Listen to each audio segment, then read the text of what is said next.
So one of the biggest mistakes I see on deadlift is people wasting time at the bottom when they're getting set up. So your setup needs to be a mixture. You need to be efficiently braced, right? You can't move the deadlift until everything's locked into place and you're ready to handle that big weight.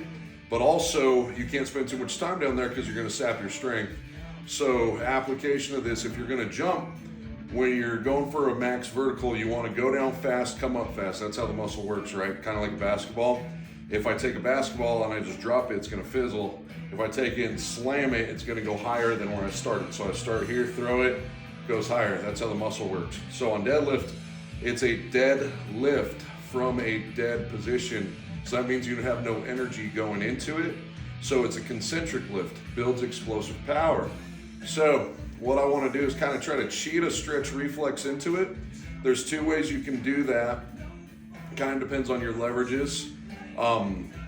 And the first one's gonna be a rolling start. That was the deadlift variation I used to get to 600 range and to pass 700 range. And then once I got there, I wasn't staying as locked into place, so I switched to a loaded hamstring position. Some call it a lily bridge setup. It's just essentially loading your hamstrings into that position. But what I'm doing is I'm trying to mimic stretch reflex and build up that power and get more tense each setup. And this is my favorite way to brace for regardless if I was just meeting anybody and I need to teach them how to brace on a deadlift, this is how I would do it. You don't want to sit there at the bottom, you're losing all your power. I want to create power, create tension. I'm going to go into this and you can do it for most people, 1 to 2 pumps is going to be the best. For me, for some reason, 3.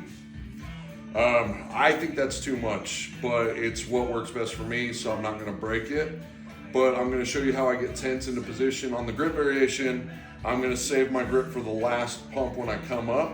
But what I'm doing is getting into the perfect position, locking in my lats, locking into abs, locking my glutes, trying to create some leg drive. And I'm not going to go until I'm exactly where I want to be. So this is the loaded leg drive position for that.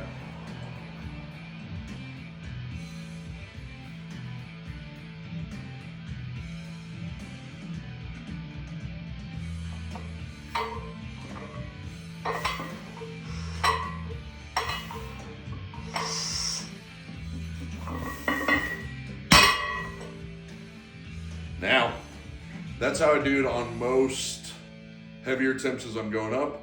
I'll show you how I do it on warm-ups, and this is what I try to mimic all the way up. So I'm actually gonna float it a little bit.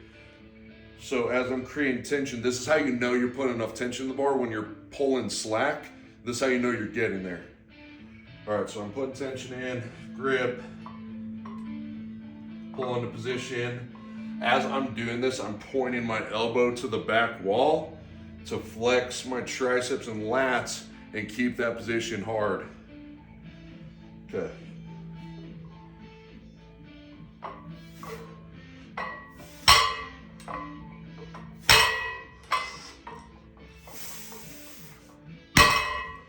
So what you'll notice is on the second and third load pump, the bar was floating up.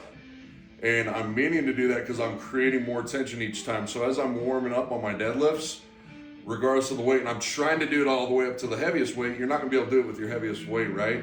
But going up, you wanna create that position where it's floating and loading each time going up and up more and more.